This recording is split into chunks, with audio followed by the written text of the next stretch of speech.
पिछली क्लास में हमने पढ़ा था cell wall, right. Cell topic हमने शुरू किया था और सेल को मैंने बताया था कि आउटर मोस्ट लेयर जो है वो सेल वॉल होती है और सेल वॉल के अंदर एक जो मेम्ब्रेन है उसको कहते हैं प्लाज्मा मेम्ब्रेन।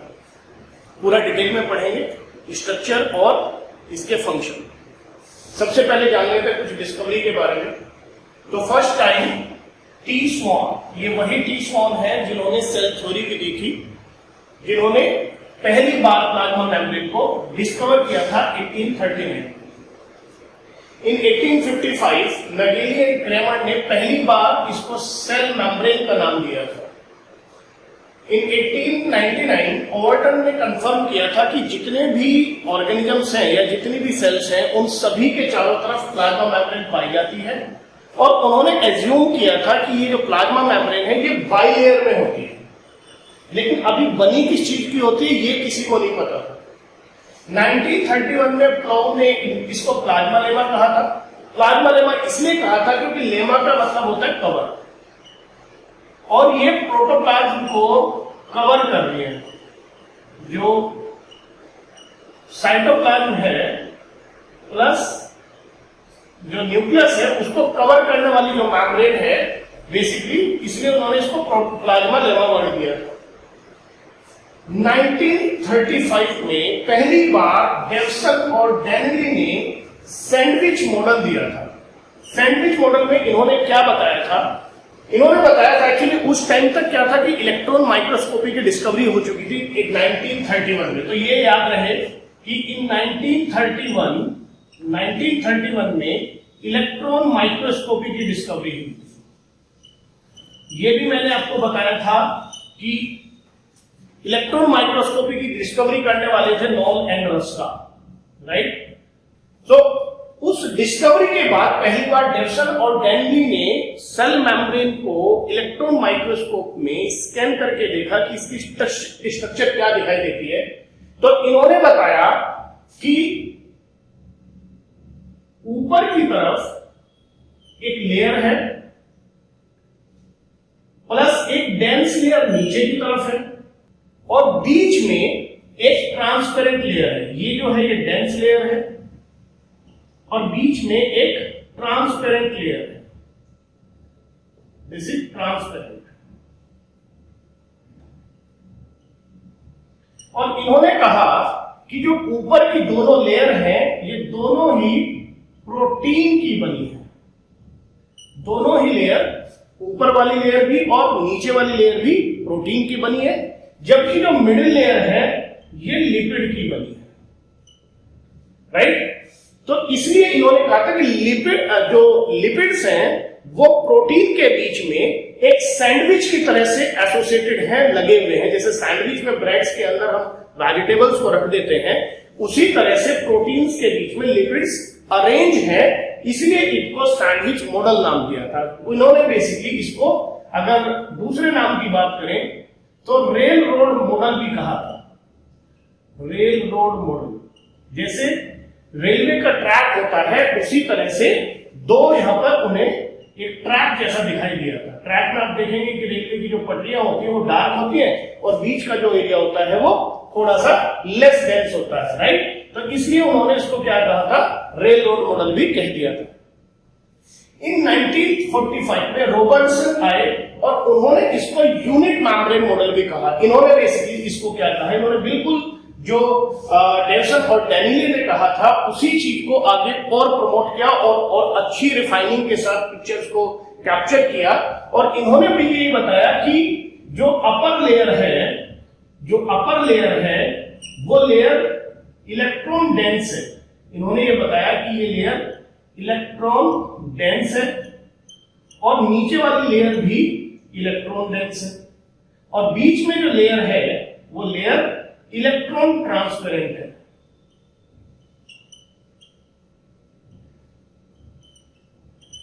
इन्होंने भी इसको दोनों को लिपिड प्रोटीन का नाम दिया कि जो ऊपर और नीचे जो लेयर है वो प्रोटीन है और जो बीच में लेयर है वो लिपिड है। और उन्होंने कहा कि ये 3 लेयर है बेसिकली। कितनी लेयर्स है? 1, 2, 3। इसीलिए जो यूनिट मेम्ब्रेन मॉडल है इसको ट्राइलैमेलर मॉडल भी कहा गया है। इन्होंने कहा कि वहां पर 3 लेयर है। ट्राइलैमेलर मॉडल भी किसने किया? रॉबर्टसन ने भी। हालांकि ये जितने भी मॉडल्स पहले साइंटिस्ट ने प्रेजेंट किए वो सारे ही मॉडल्स डिस्कार्ड कर दिए गए थे, क्योंकि इन 1972 में जब सिंगर और निकोलसन ने इसको फ्लोरेसेंस माइक्रोस्कोपी की हेल्प से स्टडी किया तो उन्होंने बताया कि प्लाज्मा मेम्ब्रेन की अपीयरेंस तो एक फ्लूइड की तरह से है। फ्लूइड की तरह से क्या मतलब है? और उसकी जो अपीयरेंस है वो एक मोजाइक अपीयरेंस की तरह से होता है। फ्लूइड की तरह से क्या है? उन्होंने बताया कि जो लिपिड्स हैं वो बेसिकली बाइलेयर की फॉर्म में अरेंज है। उन्होंने बताया कि लिपिड्स बाइलेयर की फॉर्म में अरेंज है और प्रोटीन्स इसमें बीच बीच में अरेंज है। वो कैसे होगा उसको मैं नेक्स्ट डायग्राम में आपको समझाऊंगा अच्छे से। पहले भी आप बस इतना सा समझ ले कि उन्होंने क्या बताया कि जो लिपिड्स हैं वो एक फ्लूइड की तरह से काम करते हैं, राइट? और मोजाइक अपीयरेंस रहता है। मोजाइक का मतलब क्या होता है? मोजाइक का मतलब होता है इर्रेगुलर, जो एक जैसा ना हो। इर्रेगुलर या आप दूसरा वर्ड कह सकते हैं एसिमेट्रिकल, जो एक सिमेट्री में ना दिखाई दे। समझ गए बात? मोजाइक का मतलब क्या होता है? मोजाइक का मतलब यह है कि अभी अगर ये लिपिड यहां पर दिखाई दे रहा है और ये प्रोटीन यहां पर है, तो हो सकता है कि थोड़े टाइम बाद या एक टेम्परेचर के इफेक्ट के साथ ये प्रोटीन मॉलिक्यूल यहां से शिफ्ट होकर यहां हो जाए, या ये लिपिड मॉलिक्यूल ये यहां से शिफ्ट होकर यहां पर आ जाए। इसीलिए इन्होंने कहा था कि जो प्लाज्मा मेम्ब्रेन है वो एक फ्लूइड की तरह से काम करती है और उसकी जो अपीयरेंस है वो एक मोजाइक अपीयरेंस होता है, और इन्होंने दिया था फ्लूइड मोजाइक मॉडल। ये बहुत इंपॉर्टेंट है, इसको याद रखिए। Now we understand what is fluid mosaic model. Basically Singer और निकोलसन ने किया क्या था? उन्होंने क्या किया कि जो प्लाज्मा मेम्ब्रेन है उस प्लाज्मा मेम्ब्रेन को बेसिकली इन्होंने फ्लोरेसेंट डाई से स्टेन कर दिया। क्या किया? स्टेनिंग कर दी। सपोज करो कि यहां पर उन्होंने स्टेनिंग कर दिया, राइट? इस तरह से। और ध्यान रहे कि ये जो प्लाज्मा मेम्ब्रेन है जैसे डायग्राम में दिखाया गया है वो ऐसी नहीं होती। आप सोच के चले कि जो सेल है वो एक बॉल की शेप में है, स्फीयर है, राइट? तो जो प्लाज्मा मेम्ब्रेन है वो बेसिकली इस तरह से जैसे ग्लोब होता है। तो आप केवल ऐसे ना सोच के चले, इसके पीछे भी यहां पर लिपिड मॉलिक्यूल है इस तरह से। और लिपिड मॉलिक्यूल बेसिकली एक, उन्होंने कहा कि लिपिड मॉलिक्यूल जो है वो एक सी की तरह है, वाटर की तरह से है। आप ऐसे सोच के चले कि एक टब है, राइट? उस टब के अंदर एक वाटर फील्ड है, तो वाटर जो है वो तो हमारा लिपिड हो गया। अब उसके अंदर हम कुछ बॉल्स डाल दें या कुछ ऐसे टॉय डाल दें जो फ्लोट करते हैं, उसके ऊपर यहां पर फ्लोट कर रहे हैं, राइट? उसपे वाटर पे क्या कर रहे हैं? फ्लोट कर रहे हैं, राइट? अब अगर उसमें कुछ भी वाइब्रेशन होता है, पानी को थोड़ा भी डिस्टर्ब करते हैं, तो वो जो बॉल्स होती हैं उनकी मूवमेंट होती रहती है इधर से उधर, साथ ही साथ जो वाटर है वो भी मूव करता रहता है। इसीलिए उन्होंने उसको फ्लूइड वर्ल्ड कहा था। और जो उसकी अपीयरेंस है वो appearance with respect to the time और with respect to the temperature वो बेसिकली चेंज होता रहता है, राइट? अभी तो उन्होंने क्या किया, यहां के जो लिपिड मॉलिक्यूल्स हैं उसको क्या कर दिया? स्टेन कर दिया। थोड़े टाइम बाद उन्होंने देखा कि यहां वाले जो लिपिड मॉलिक्यूल्स हैं वो कुछ यहां पहुंच गए इस तरीके से, और यहां वाले लिपिड मॉलिक्यूल है वो यहां आ गए। इसका मतलब ये हुआ कि लिपिड मॉलिक्यूल लेटरल मूवमेंट करते हैं। क्या करते हैं? लेटरल मूवमेंट करते हैं। ध्यान रखिएगा कि लेटरल मूवमेंट का मतलब है यहां से यहां जाते और यहां से यहां आ सकते हैं। लेटरल का मतलब है कि सेम लेयर में, किसमें कर रहे हैं? सेम लेयर में, राइट? बाद में यह भी डिस्कवरी की गई कि जो लिपिड मॉलिक्यूल हैं, ये याद रखिए बात की बात है, ये सिंगल निकोलसन ने नहीं किया। लिपिड मॉलिक्यूल्स जो है वो वर्टिकल मूवमेंट भी करते हैं। वर्टिकल मूवमेंट मींस यहां से लिपिड मॉलिक्यूल्स यहां ऐड हो जाता है और यहां से लिपिड मॉलिक्यूल्स दूसरी लेयर में। लेकिन इस मूवमेंट के लिए एक एंजाइम की जरूरत पड़ती है। ये एंजाइम रिएक्शन है, एंजाइम रिएक्शन, राइट। इसमें एंजाइम इन्वॉल्व होता है और उस एंजाइम का नाम है flippase. It is flippase. Flippase enzyme होता है, इसीलिए इसको हम कहते हैं फ्लिप फ्लो मूवमेंट। जब lipid molecules inter layer change करते हैं, लो से ऊपर और लोअर लेयर से ऊपर लेयर अपर लेयर में जा सकते हैं और अपर लेयर से लोअर लेयर में आ सकते हैं, राइट। उसको बोलेंगे एक वर्टिकल मूवमेंट या फ्लिप फ्लो मूवमेंट। और इसमें एक एंजाइम की जरूरत होती है, दैट इज नोन एज फ्लीपेज। लेकिन जो लिपिड मॉलिक्यूल्स लेटरल मूवमेंट करते हैं उसमें किसी एंजाइम की जरूरत नहीं होती, राइट। तो ये बात बाद में डिस्कवर हुई और यहां तक की जो बातें हैं वो किसने बताई थी? सिंगर एंड निकोलसन ने बताई थी। ये बात याद रखें। अब देखते हैं कि स्ट्रक्चर क्या है बेसिकली, या प्लाज्मा मेम्ब्रेन का कंपोजिशन क्या है।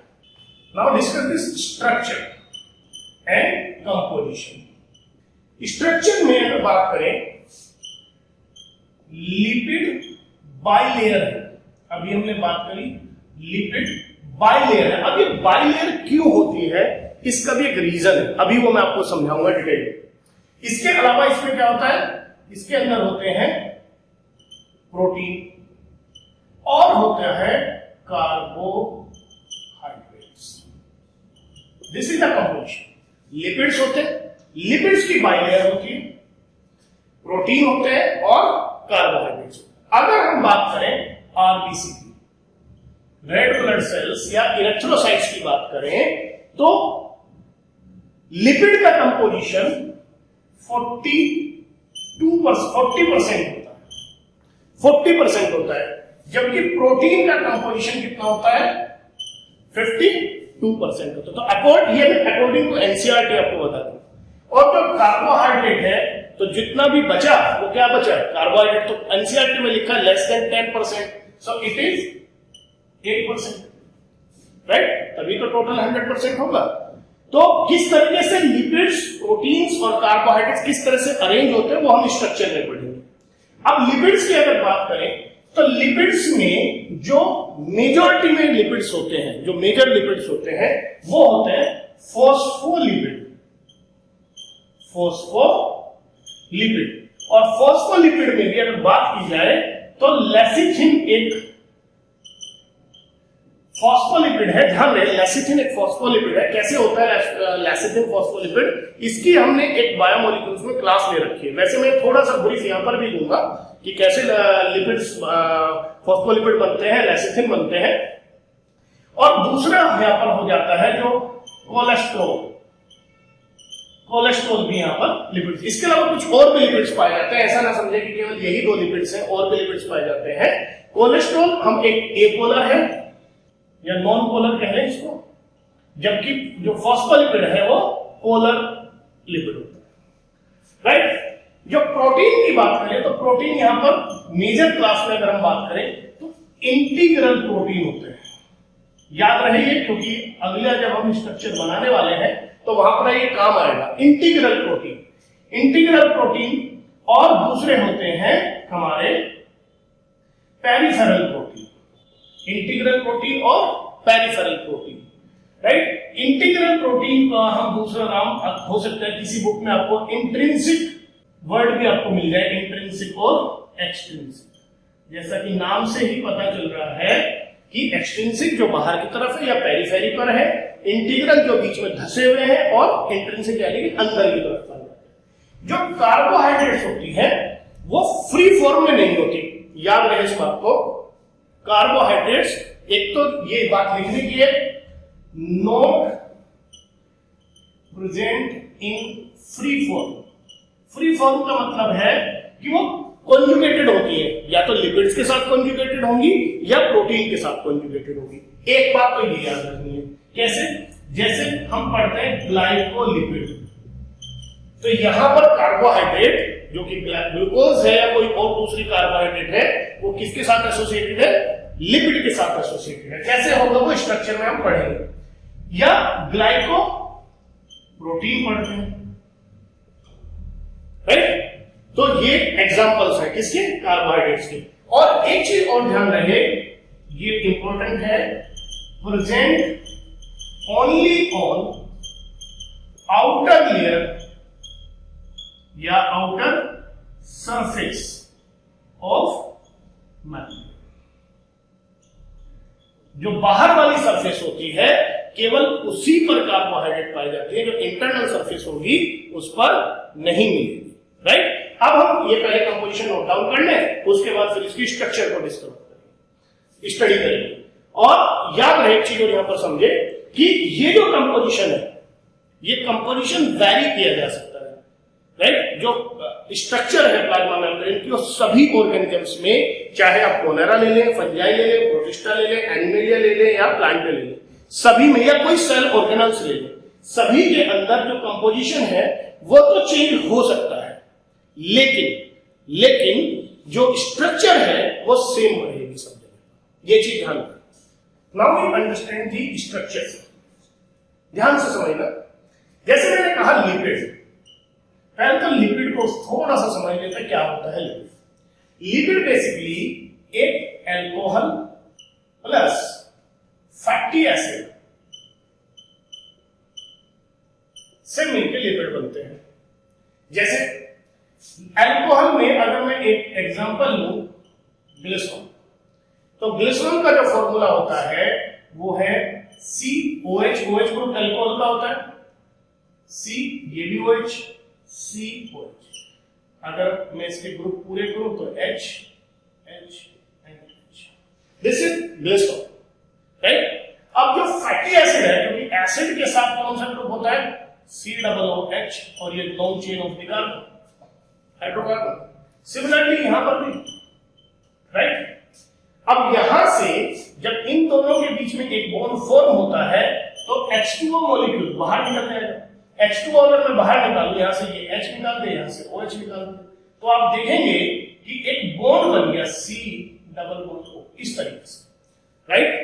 And this bond is known as ester bond. इस बॉन्ड को क्या कहेंगे हम यहां पर?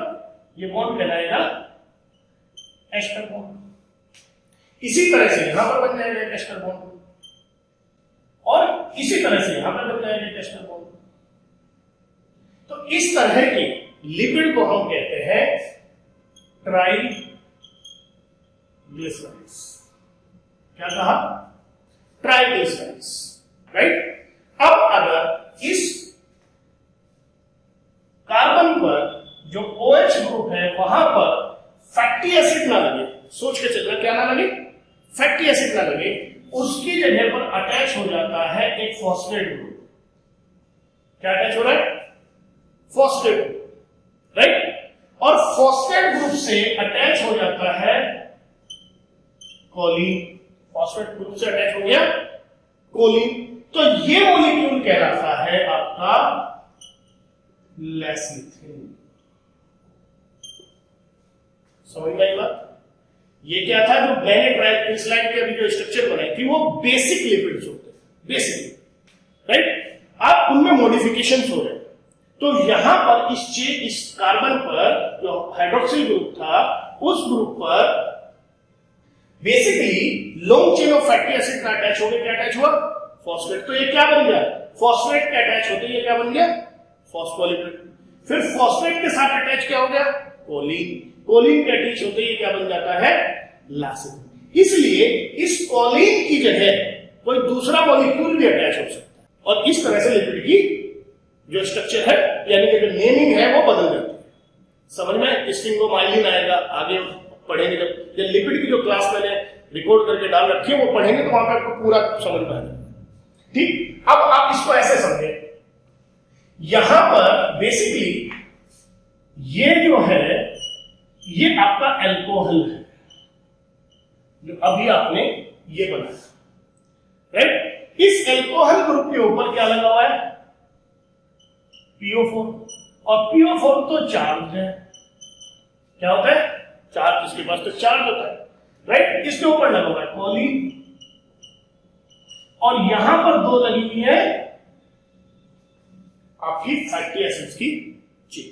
इसलिए ये जो हम डायग्राम बनाते हैं लिप मेम्ब्रेन का, और वहां पर आप जब इस तरह की स्ट्रक्चर देखते हैं तो बेसिकली ये क्या है, ये एक लिपिड मॉलिक्यूल है। समझ में आई? ये जो दो टांगे से आपको दिखाई दे रही है, ये टांगे बेसिकली क्या है, long chain of the fatty acid. एक चीज और यहां पर समझिए, क्योंकि ये चार्ज यहां पर है ड्यू टू द फॉस्फेट, इसीलिए जो हेड होता है इसको क्या बोलते हैं, हेड बोलते हैं, और इसको क्या बोलते हैं, टेल बोलते हैं। तो जो हेड होता है ये हाइड्रोफिलिक होता है, याद रखने बात, कैसा होता है, हाइड्रोफिलिक होता है। और टेल जो होती है वो हाइड्रोफोबिक होती है, राइट। वो वाटर, हाइड्रोफिलिक का मतलब होता है वाटर लविंग, जो पानी के साथ, पानी से डरते नहीं, उससे दूर नहीं भागते, बल्कि उससे अटैच हो सकते हैं। और जो हाइड्रोफोबिक होता है ये क्या होता है, फियर। फोबिक का मतलब क्या होता है, फियर, और हाइड्रो का मतलब क्या होता है, वाटर। यानी कि जो टेल होती है वो पानी से दूर भागती है, वो पानी से दूर भागने की कोशिश करती है। अब आप सोच के चले, ऐसे सोचिए कि ये एक एनवायरमेंट है यहां पर बाहर, और ये भरा हुआ है, ये क्या है, वाटर है, राइट। किसी भी सेल के बाहर की तरफ भी फ्लूइड होता है और अंदर की तरफ भी फ्लूइड होता है, राइट। अब दोनों तरफ फ्लूइड है, ये अंदर की तरफ क्या होगा, साइटोप्लाज्म में ये सेल है, इस सेल के अंदर की तरफ क्या है, साइटोप्लाज्म, और साइटोप्लाज्म में 90% तो वाटर होता है, और ऊपर की तरफ जो इंटरस्टिशियल फ्लूइड भरा रहता है, यहां पर क्या होगा, ये इंटरस्टिशियल फ्लूइड। इंटरस्टिशियल फ्लूइड में भी वाटर कंपोजिशन, वाटर तो है वहां पर। तो इसी तरह से क्योंकि वहां पर वाटर है तो उसको कौन फेस करेगा, उसको जो हेड है बेसिकली वही फेस करेगा। टेल तो कहेगी मैं तो दूर गई। सिमिलरली यहां पर भी इस वाटर को फेस कौन करेगा, केवल हेड फेस करेगा, और टेल जो है वो कहेगी मैं दूर जा रही हूं। तो इस तरीके से जो अरेंजमेंट ऑफ लिपिड मॉलिक्यूल्स है वो बाइलेयर में अरेंज हो जाता है। किसमें अरेंज हो जाता है, बाइलेयर में। अगर आप कभी देखें कि आप ऑयल की कोई कुछ ड्रॉप्स लें और उसको पानी के ऊपर डाल दें, तो पानी के ऊपर डालते वो क्या बन जाती है, ड्रॉप अलग से बन जाती है। क्यों बन गई वो, बिकॉज जितना भी हेड पार्ट है वो तो वाटर को फेस करता है, और जो टेल पार्ट है वो अंदर की तरफ भाग जाता है। समझ में आई ना बात? जो हेड पार्ट है वो तो वाटर को फेस करता है, और जो टेल पार्ट है वो अंदर की तरफ, इसको बोलते हैं मिसेल। क्या बोलते हैं, मिसेल, राइट। समझ में आई ना बात? जो स्ट्रक्चर बनती है क्या बन गई, मिसेल स्ट्रक्चर बन गई। जिस टाइम पर इस तरह से राउंड ड्रॉप बन जाती है वो that is known as micelles, right. अब ये समझ में आ गया कि लिपिड मॉलिक्यूल्स इस तरह से क्यों अरेंज होते हैं, राइट। एक चीज और यहां पर याद रहे, वो molecule, the molecule which contains both hydrophilic and hydrophobic property, molecule which contains both hydrophilic and hydrophobic properties। Hydrophobic का मतलब एक और भी होता है, और जो हाइड्रोफोबिक होगा वो लिपोफिलिक होगा। ये भी ध्यान रखें, क्या होगा, लिपोफिलिक, जो वाटर से दूर भाग रहा है लेकिन किसके साथ घुल सकता है, ऑयल, लिपिड्स के साथ, ऑयल के साथ घुल जाएगा। ऐसे को क्या बोलेंगे, लिपोफिलिक भी बोला जा सकता है, लिपिड से लव करता है। तो जो वैसे मॉलिक्यूल जो हाइड्रोफिलिक भी है और हाइड्रोफोबिक में है इज known as amphipathic। क्या कहते हैं? एम्फीपैथिक। ऐसे मॉलिक्यूल जिनके पास हाइड्रोफिलिक और हाइड्रोफोबिक दोनों प्रॉपर्टी होती है क्या कहलाते हैं? एम्फीपैथिक। इसका मतलब ये हुआ कि जो लिपिड मॉलिक्यूल्स हैं वो कैसे हैं? एम्फीपैथिक। याद रखिए ये बात, लिपिड मॉलिक्यूल्स कैसे हैं? एम्फीपैथिक। तो यहां पर हमने ये तो समझ लिया कि जो लिपिड मॉलिक्यूल्स हैं वो बाइलेयर में किस तरह से अरेंज है और क्यों अरेंज है।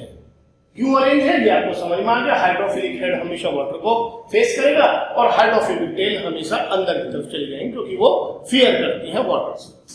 अब क्वेश्चन ये आया, जो अभी तक की फाइट थी, अभी तक रॉबर्टसन ने भी कहा, डेविसन नेगेली ने भी कहा कि लिपिड्स की लेयर होती है वो दो लेयर्स के पीछे दबा रहता है। एक्चुअली खेल सारा यहां था कि वो लिपिड्स को तो बता चुके थे लेकिन प्रोटीन्स की जो स्ट्रक्चर थी वो नहीं बता पा रहे थे कि प्रोटीन्स कैसे है। और क्वेश्चन ये था कि अगर यूनिफॉर्म पैटर्न ऑफ प्रोटीन है पूरी मेम्ब्रेन पर तो कोई भी मॉलिक्यूल वहीं से कहीं से भी पास क्यों नहीं हो जाता, एक स्पेसिफिक पॉइंट से जो पास होता है। तो इसलिए उस मॉडल को एक्सेप्ट नहीं किया जा रहा था। तो सिंगर एंड निकोलसन ने पहली बार बताया कि जो प्रोटीन्स होते हैं भाई वो दो तरह के होते हैं और अनइवनली डिस्ट्रीब्यूटेड होते हैं। ऐसा नहीं कि एक यूनिफॉर्म लेयर बना के पड़े हुए हैं, राइट। अनइवनली का क्या मतलब है कि उन्होंने कहा कि दो तरह के प्रोटीन है।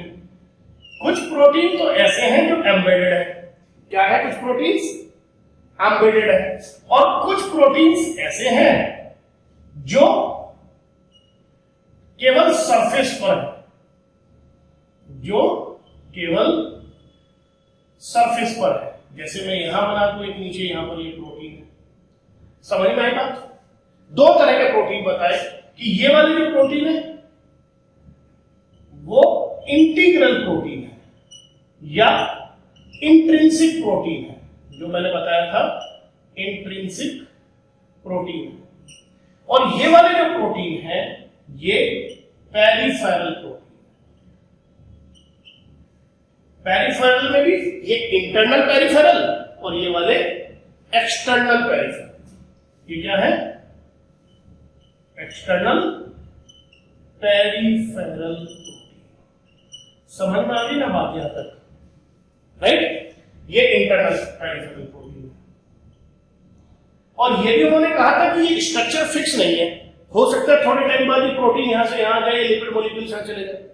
इसलिए तो उन्होंने उसको फ्लूइड कहा था, राइट। और जो अपीयरेंस है वो बदलती रहती है, इसलिए उन्होंने मोजाइक वर्ड कहा था। अब बात आती है कि कार्बोहाइड्रेट्स कहां लगे हुए हैं। तो कार्बोहाइड्रेट्स लगे हुए हैं इनके ऊपर इस तरह से। अब अगर ये कार्बोहाइड्रेट लगा है तो ये मॉलिक्यूल क्या कहलाएगा? This is glycoprotein, sorry glycolipid. यहां पर भी कार्बोहाइड्रेट हो सकते हैं इस तरह से, राइट। ये क्या कहलाएगा? ग्लाइकोप्रोटीन। ये मैंने आपको बताया था कि कार्बोहाइड्रेट केवल आउटर सरफेस पर होती है, केवल आउटर सरफेस पर होती है, इंटरनल सरफेस पर नहीं पाई जाएगी। अब आपको समझ में आ गया होगा स्ट्रक्चर क्या है प्लाज्मा मेम्ब्रेन। प्लाज्मा मेम्ब्रेन में लिपिड्स की बाइलेयर है, लिपिड बाइलेयर में है और प्रोटीन अनइवनली डिस्ट्रीब्यूटेड है। दो तरह के प्रोटीन है, इंटीग्रल और पेरिफेरल। जो पेरिफेरी पे है, एक चारों तरफ पड़े हुए हैं, वो पेरिफेरल, और जो अंदर तक धसे हुए एम्बेडेड है वो इंटीग्रल। समझ में आ गई ना बात? एक चीज और यहां पर ध्यान रहे कि जो इंटीग्रल प्रोटीन है ये भी एम्फीपैथिक होते हैं नेचर में। ध्यान में भाई ये बात क्यों, मैंने ये बात क्यों कही एम्फीपैथिक क्यों होते हैं? आप सोच के चलो, यहां जो मॉलिक्यूल है, यहां जो अमीनो एसिड्स है इस प्रोटीन के, वो कैसे होंगे? जो हेड के पास में रह सके, यानी कि जो हाइड्रोफिलिक हो सके, राइट। लेकिन यहां जो पार्ट है इस एरिया में वो कैसा होना चाहिए? हाइड्रोफोबिक होना चाहिए। ये पार्ट जो है ये हाइड्रोफोबिक होना चाहिए, तभी तो वो उनके साथ रह पाएगा, टेल के साथ में। नहीं तो टेल उसको दूर कर देंगे, राइट। टेल उसको दूर कर देंगे, उससे दूर चल जाएंगे। तो इसीलिए ये जो इंटीग्रल प्रोटीन होता है इसके पास भी hydrophilic as well as hydrophobic property होती है। इसलिए इंटीग्रल प्रोटीन क्या होता है? Amphipathic in nature. लेकिन जो बाकी वाले हैं पेरिफेरल है, ये तो पड़े ही हेड के पास है, they can be hydrophilic, right, और वाटर को फेस कर रहे हैं, ये भी बाहर भी और अंदर भी। इज दैट क्लियर और नॉट? समझ में आई बात? अच्छा, अब पढ़ते हैं मेम्ब्रेन के फंक्शन। फंक्शन की बात करें तो फंक्शन में सबसे पहले तो हमें पता है कि जो प्लाज्मा मेम्ब्रेन है वो एक बाउंड्री की तरह से एक्ट करती है। बाउंड्री मीन्स कि सेल के क्या करती है, बेसिकली मेक्स बाउंड्री बिटवीन किसके बीच में, इंटरनल एंड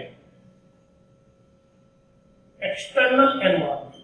भाई सेल के अंदर का जो एनवायरमेंट है और जो बाहर का एनवायरमेंट है, उन दोनों के बीच में किसका काम कर रही है, बाउंड्री का काम कर रही है, राइट। दूसरा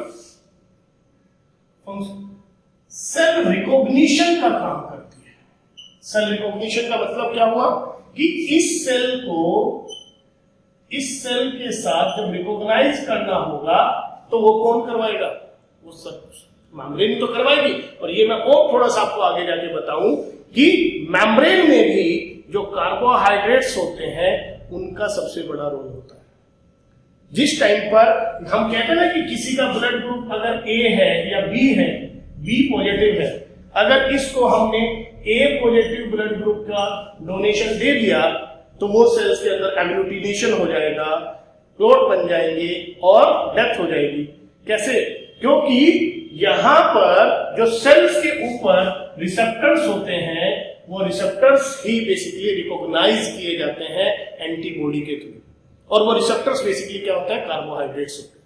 जब ब्लड ग्रुप पढ़ेंगे तो वहां डिटेल में समझाएंगे कि किस तरह से वो रिसेप्टर्स क्लॉटिंग में, सेल रिकॉग्निशन में हेल्प करते हैं। समझ में आई बात? तो सेल रिकॉग्निशन का काम भी बेसिकली प्लाज्मा मेम्ब्रेन ही करती है। मोस्ट इंपोर्टेंट कैसा है, ट्रांसपोर्टेशन। क्या काम कर रही है, ट्रांसपोर्टेशन का काम करती है। अगर मैं ट्रांसपोर्टेशन की बात करूं तो प्लाज्मा मेम्ब्रेन सेमी परमिएबल है। अगर सेल वॉल की बात करूं, मैंने सेल वॉल में भी आपको सेमी परमिएबल ही बोला था, लेकिन अगर मैं छोटे मॉलिक्यूल्स की बात करूं, राइट, जैसे ग्लूकोज की बात करूं, तो ग्लूकोज के मामले में या मैं आयंस के मामले में बात करूं तो जो सेल वॉल है वो परमिएबल होती है, राइट। यानी कि जिन चीजों के लिए, ये चीज ध्यान रहे, ये बात याद रहे, जिन चीजों के लिए सेल मेम्ब्रेन सेमी परमिएबल है उन चीजों के लिए सेल वॉल परमिएबल है।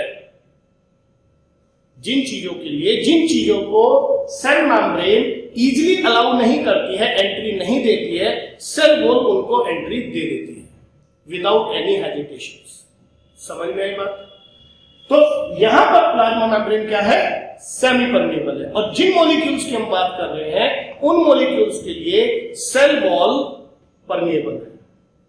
याद रहे इस बात। अब सेमी परमिएबल का मतलब क्या होता है, that is selectively permeable. Selectively permeable का मतलब होता है कि कुछ मॉलिक्यूल्स को तो कहे कि जाओ आप फ्री हो, without any agitation, without any energy, without any transport, आप इजीली आओ और जाओ, कोई दिक्कत नहीं। और कुछ को कहती है रुको, पहले चेक करवाओ तब अंदर जाओ। और कुछ को कहती है टैक्स भी दो तब अंदर जाओ।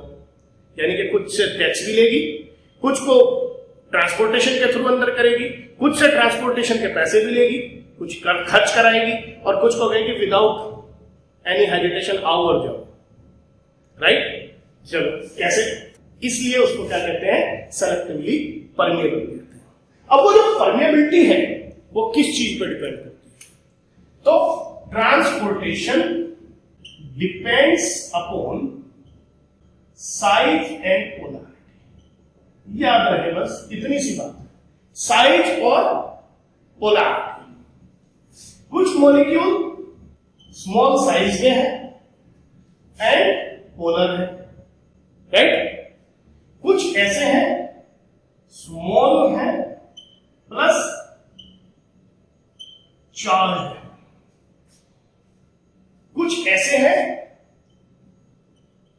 लार्ज है और नॉन पोलर है, राइट? कैसे? जैसे सपोज करो H2O है, ऑक्सीजन है, CO2 है, यूरिया है, राइट? यूरिया तो फिर भी लाल है, राइट? अब इनको क्या करेगा? इनको सिंपल डिफ्यूजन से अंदर जाने देगा। इनफैक्ट यूरिया भी इसी में आ जाएगा। सिंपल डिफ्यूजन कैसे होगा? सिंपल डिफ्यूजन अभी बताएंगे। कुछ ऐसे होते हैं जो छोटे तो है, इससे भी छोटे हैं, लेकिन चार्ज है। अब वो चार्ज क्या होता है कि उनको जो लिपिड्स की टेल होती है ना, वो जाने नहीं देती। अब वो बताएंगे आगे कैसे होता है। कुछ अब चार्ज में कैसा है, जैसे sodium ion sodium, potassium ion sodium, right? इनको कैसे जाना होगा? इनको हम एक्टिव ट्रांसपोर्ट से अंदर भेजेंगे। ये आगे पढ़ेंगे अभी क्या होता है, राइट? उसी तरह से लार्ज मॉलिक्यूल और फ्लोर, तो जैसे ग्लूकोज हो गया, इसको हम कैसे भेजेंगे? इसको हम फैसिलिटेटेड से। क्या होता है इसको अभी आगे हम पढ़ेंगे, वहां तक जाने की जरूरत नहीं है अभी, केवल इनको समझो कि जो ट्रांसपोर्टेशन है वो बेसिकली मॉलिक्यूल के साइज पर और उसकी पोलैरिटी पर डिपेंड करेगा। तो अगर मैं टाइप्स की बात करूं, टाइप्स ऑफ ट्रांसपोर्टेशन, राइट? तो एक होता है यूनिपोर्ट ट्रांसपोर्टेशन, एक होता है सिम्पोर्ट, और एक होता है एंटीपोर्ट। नाम से ही पता चलता है, यूनि का मतलब है सिंगल और वन, सिम का मतलब होता है टुगेदर, और एंटी का मतलब होता है अपोजिट, राइट? क्लियर है मेरे पास? अब सपोज करो ये एक प्लाज्मा मेम्ब्रेन है, और इस प्लाज्मा मेम्ब्रेन में ये कुछ ट्रांसमेम्ब्रेन प्रोटीन है, राइट? अब कोई मॉलिक्यूल वो इस डायरेक्शन से आ रहा है, राइट? और याद रहे क्या, मैं क्या लिख रहा हूं यहां पर, ये ऐसे जा रहा है, और मैं लिख रहा हूं और, वो किसी भी डायरेक्शन में हो सकता है, वो इनवर्ड में हो सकता है, या ऐसे जा रहा है। तो डायरेक्शन तो एक ही हुई ना, या तो अंदर जा रहा है या वो बाहर जा रहा है, और वर्ड में ले। तो ये क्या कहलाएगा? यूनिपोर्ट डायरेक्शन, सिंगल डायरेक्शन में जाना, राइट?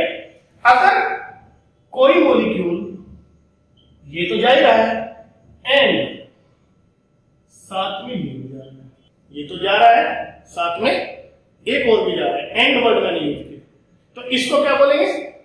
टुगेदर, यानी कि सिम्पोर्ट। और यहां पर एक मॉलिक्यूल या तो बाहर जाएगा और एक अंदर जाएगा, टुगेदर, ये भी साथ में, लेकिन अपोजिट डायरेक्शन, राइट? ये क्या कहलाएगा? एंटीपोर्ट। ये बात याद रखने की आगे बहुत जगह काम है। जैसे ग्लूकोज, जैसे हम कहें बात, इसको हम वाटर भी लिख देते हैं, ओके? अगर हम यहां पर बात करें तो क्या होता है, कई बार ग्लूकोज वैसे इसमें भी आता है, ग्लूकोज भी जाता है यहां से, अगर हम यहां की बात करें तो ग्लूकोज भी जा सकता है, राइट? और की लिख देते हैं। यहां पर ग्लूकोज कई बार सोडियम के साथ अंदर जाता है, ग्लूकोज एंड सोडियम साथ साथ जाते हैं, वो कब आता है वो आगे बताएंगे। यहां पर इसका बहुत अच्छा एग्जांपल है, 3 सोडियम बाहर जाते हैं और 2 पोटेशियम अंदर आते हैं, इसको कहते हैं सोडियम पोटेशियम पंप। तो सोडियम पोटेशियम पंप जो है वो एंटीपोर्ट का एग्जांपल, किसका एग्जांपल है? एंटीपोर्ट का। समझ में आई बात? चलो आगे बढ़ते हैं। Now we understand mode of transportation. Mode of transportation कैसे होता है? 2 तरह का मोड ऑफ ट्रांसपोर्टेशन, एक है पैसिव ट्रांसपोर्टेशन और एक है active transportation. Passive transportation further 2 तरह का हो सकता है, एक सिंपल डिफ्यूजन और दूसरा फैसिलिटेटेड, राइट। अब इनका थोड़ा सा डिफरेंस समझ लेते हैं क्या। सिंपल डिफ्यूजन में no protein is required, no protein is required. जो ट्रांस मेम्ब्रेन प्रोटीन मैंने बताया था, क्या बताया था, ट्रांस मेम्ब्रेन प्रोटीन जो मैंने बताई थी, खासतौर से जो मैंने इंटीग्रल प्रोटीन बताया था, इंटीग्रल प्रोटीन बताया था, इंटीग्रल प्रोटीन बेसिकली ट्रांसपोर्टेशन में हेल्प करता है। वही तो उसका एक हिस्सा बाहर है, एक हिस्सा अंदर है, तो उसी के थ्रू तो कोई चीज आइडिया जाएगी जो सिलेक्टिवली परमेबल की हम जो बात कर रहे हैं, राइट। तो उसमें जो सिंपल डिफ्यूजन होगा, जैसे मैंने कहा था ऑक्सीजन होता है, वाटर होता है, कुछ पार्ट में CO2 होता है या फिर यूरिया होता है, उसमें प्रोटीन की जरूरत नहीं है, वो लिपिड मॉलिक्यूल्स के बीच से ही चले जाएंगे, अभी बताएंगे कैसे जाते हैं, राइट। फैसिलिटेटेड ट्रांसपोर्टेशन में protein is required, protein is required, plus एक चीज और ध्यान रखेंगे, इन दोनों में ही energy is not required, energy use नहीं होती। और यहां पर yes protein is required, protein की जरूरत पड़ेगी, plus energy is required, energy की यहां पर जरूरत। इस रिएक्शन को हम डाउनहिल रिएक्शन भी कहते हैं और इस रिएक्शन को हम अपहिल रिएक्शन भी कहते हैं। देखो, मान के चलो ये एक हिल है, एक हिल है और यहां पर कोई एक सामान रखा है, स्टोन रखा है। अब आपको इसे कहां ले जाना है, पीक पर ले जाना है, तो क्या इसमें एनर्जी लगानी पड़ेगी, राइट। तो यहां पर हमें सिर्फ क्या लगाना पड़ेगा, एनर्जी, राइट। और दूसरा, जब ये यहां पहुंच जाएगा, अगर हम यहां पर इसको लेकर आए तो क्या एनर्जी पुट करनी पड़ेगी, नहीं। तो यहां पर ये जो नो एनर्जी, राइट। तो ये तो हो गया हमारा एक्टिव ट्रांसपोर्ट और ये हो गया हमारा पैसिव। क्लियर हो गई ना बात। तो इसलिए हमने इसको क्या बोला, डाउनहिल रिएक्शन, और इसको क्या बोला, अपहिल रिएक्शन। अपहिल रिएक्शन एक चीज जो बहुत इंपॉर्टेंट है यहां पर, ये हमेशा high concentration to low concentration होता है, high concentration to low concentration होता है। लेकिन ये जो होता है ये low concentration to high concentration होगा। समझना बात कि एक तरफ जब सपोज करो अभी हमने खाना खाया है, तो जब डाइजेशन हमारी इंटेस्टाइन में हो रहा है तो ग्लूकोज का लेवल इंटेस्टाइन में ज्यादा है as compare to our blood vessels, right. तो उस टाइम पर जो ट्रांसपोर्टेशन होगा, जो ग्लूकोज का ट्रांसपोर्टेशन होगा हमारी इंटेस्टाइन से ब्लड वेसल्स तक, वो किसके थ्रू होगा, डाउनहिल रिएक्शन, क्योंकि इंटेस्टाइन में कंसंट्रेशन ज्यादा है। लेकिन जब बहुत टाइम बाद जो पूरा ज्यादातर जो मैक्सिमम ग्लूकोज लेवल है वो एब्जॉर्ब कर लिया जाएगा, कहां पर एब्जॉर्ब कर लिया जाएगा, ब्लड के अंदर, राइट। अब इंटेस्टाइन में जो कंसंट्रेशन है वो कम है, तो जो रेस्ट ऑफ द ग्लूकोज है वो कैसे एब्जॉर्ब होगा। तो इंटेस्टाइन में जब ग्लूकोज का कंसंट्रेशन कम हो गया, राइट, और ब्लड के अंदर ग्लूकोज का कंसंट्रेशन हाई हो गया, तो जो बचा हुआ ग्लूकोज है वो किसके थ्रू अंदर जाएगा, एक्टिव ट्रांसपोर्टेशन। समझ में आई बात। तो इसलिए ये high concentration to low concentration है। जैसे इसको हम क्या देते हैं, movement of molecule along with concentration gradient. Concentration gradient के साथ मूवमेंट होती है, यानी कि हाई टू लो होती है। और यहां पर क्या होता है, मूवमेंट ऑफ मोलिक्यूल अगेंस्ट, याद रहे ये बात, अगेंस्ट कॉन्सेंट्रेशन ग्रेडियंट। बस ये 3 पॉइंट यहां पे याद रखें, लेकिन इंपॉर्टेंट पॉइंट है। पहला, high concentration to low concentration, low concentration to high concentration. ये एनर्जी इसमें रिक्वायर्ड नहीं होती है। मतलब मैं ये जो बात कर रहा हूं ये पूरा पैसिव की बात कर रहा हूं, ये मत समझना मैं इसकी बात कर रहा हूं। I am talking about the passive transportation और I am talking about the active transportation.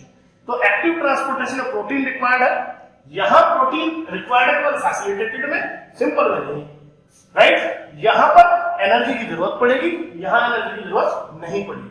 ये अपहिल रिएक्शन कहलाती है, ये डाउनहिल रिएक्शन कहलाती है। ये हमेशा कंसंट्रेशन हाई टू लो पे जाता है along with the concentration gradient, और ये कंसंट्रेशन के अगेंस्ट में काम करता है। जब कंसंट्रेशन जो उल्टा होता है यानी कि लो टू हाई मूव करता है। Is that clear? चलिए अब डायग्राम के थ्रू समझाऊंगा।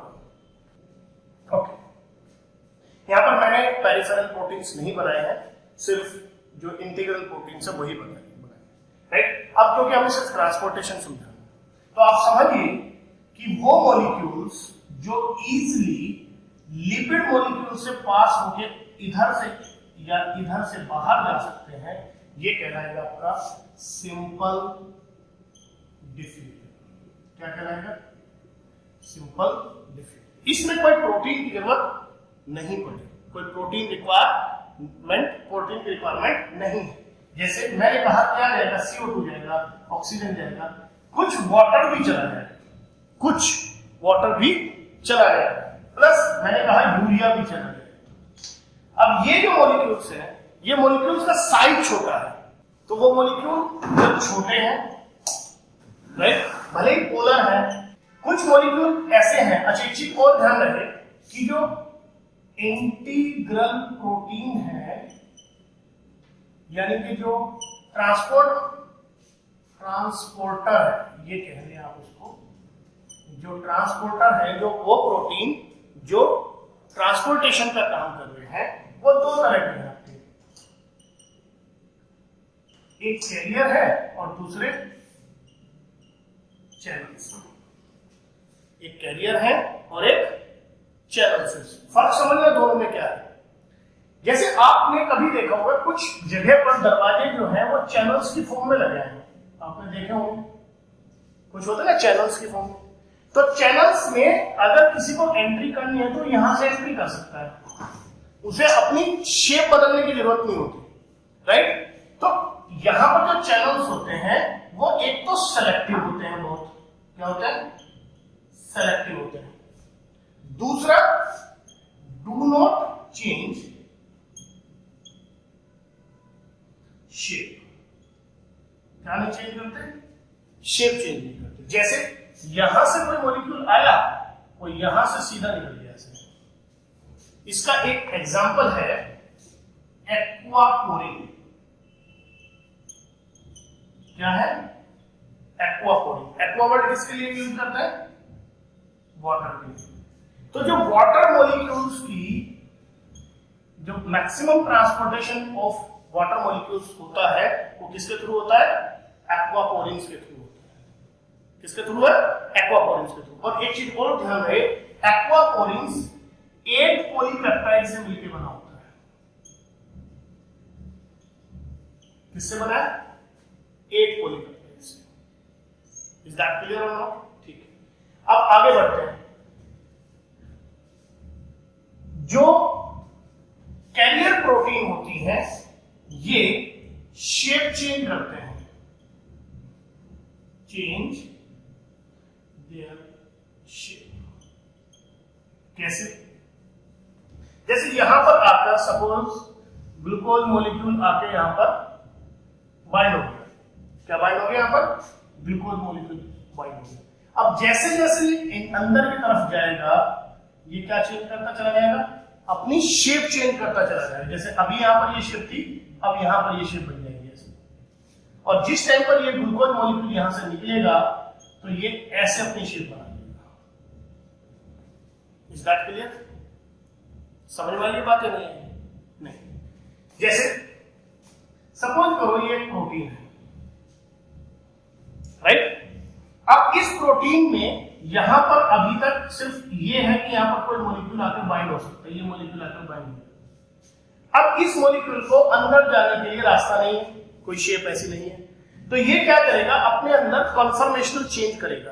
कन्फर्मेशनल चेंज करने का मतलब ये होता है कि अपने एमिनो एसिड्स की रीसेटिंग करेगा, राइट। तो वो एमिनो एसिड जो अभी यहां इस रास्ते में अड़े थे, वो इसके लिए क्या बनाएंगे, जगह बना देंगे, राइट। अब जगह बन गई तो यहां आ जाएगा और नीचे आ जाएगा, यहां आ जाएगा, राइट।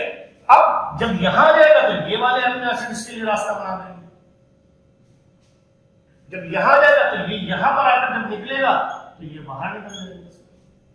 समझ में आई बात कि अभी तक वो रास्ता उसके लिए नहीं बना था, जैसे ही वो मॉलिक्यूल वहां पर अटैच होता है, उसके प्रोटीन के अंदर एक कन्फर्मेशनल चेंज आता है, वो अपने स्ट्रक्चर में चेंज लाता है और उस मॉलिक्यूल की एंट्री को अलाउ करता है।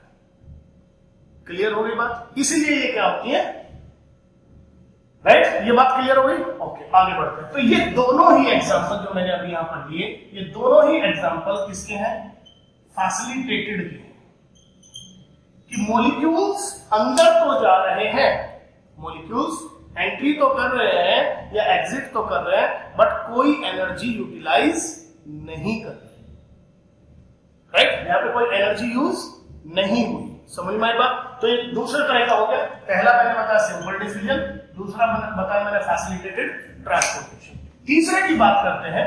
तीसरा जो मैंने बताया था वो बताया था आपको एक्टिव ट्रांसपोर्ट। अब एक्टिव ट्रांसपोर्ट में ये तो मैंने बताया था कि ट्रांसमेम्ब्रेन प्रोटीन इन्वॉल्व होगा, ये बात मैंने कही थी, राइट।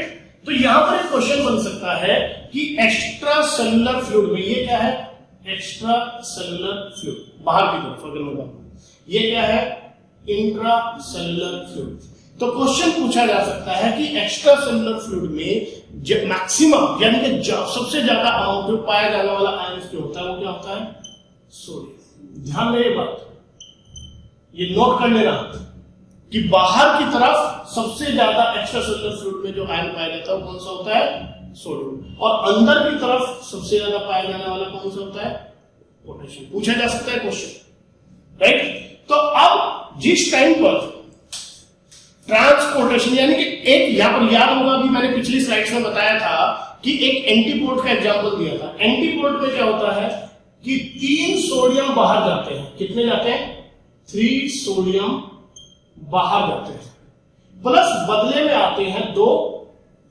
पोटेशियम। 3 सोडियम बाहर जाते हैं, बदले में क्या आते हैं, 2 पोटेशियम। तो अब आप खुद ही समझ लें कि अभी मैंने कहा कि एक्स्ट्रा सेलुलर फ्लूइड में सबसे ज्यादा क्या है, सोडियम।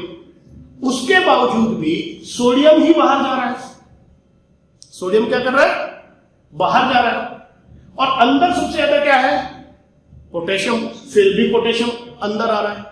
तो ये क्या हो गया, अगेंस्ट दी कॉन्सेंट्रेशन ग्रेडियंट, या यूं कह ले low concentration to high concentration, low concentration to high concentration. समझ में आ गई ना बात? तो ये जो एग्जांपल हो गया, ये किसका हो गया, एक्टिव ट्रांसपोर्टेशन। और इसमें यूटिलाइज होती है एटीपी। क्या यूटिलाइज होगी, एटीपी, एडीपी प्लस पीआई। और जो एनर्जी इसमें से निकलेगी वो एनर्जी इस पंप को रोटेट करने में हेल्प करती है। समझ में बात? ये क्या है, सोडियम पोटेशियम पंप। ये भी अपनी शेप चेंज करते हैं। क्या है बेसिकली, ये कैरियर से, क्या है, कैरियर्स को बिलोंग करते हैं। समझ में आ गई बात? ये भी अपनी शेप चेंज करते हैं, लेकिन ये अपनी शेप चेंज कब करेंगे, जब उन्हें एटीपी मिलेगी। ये अपनी शेप बिना एटीपी के भी चेंज कर देंगे। क्लियर हुई ना बात? याद रहे, बाहर की तरफ पाया जाने वाला सबसे ज्यादा कंसंट्रेशन में जो आयन होता है वो सोडियम होता है। अंदर की तरफ पाया जाने वाला पोटेशियम होता है। 3 सोडियम बाहर जाते हैं, 2 पोटेशियम अंदर आते हैं। और ये जो मूवमेंट है, जो ट्रांसपोर्टेशन है, ये अगेंस्ट दी कंसंट्रेशन ग्रेडियंट होता है। इसीलिए इसको एक्टिव ट्रांसपोर्टेशन या अपहिल रिएक्शन कहते हैं। This was all about the plasma membrane. और कल की क्लास में हम पढ़ेंगे साइटोप्लाज्म और फिर एंडोमेम्ब्रेन सिस्टम। ठीक।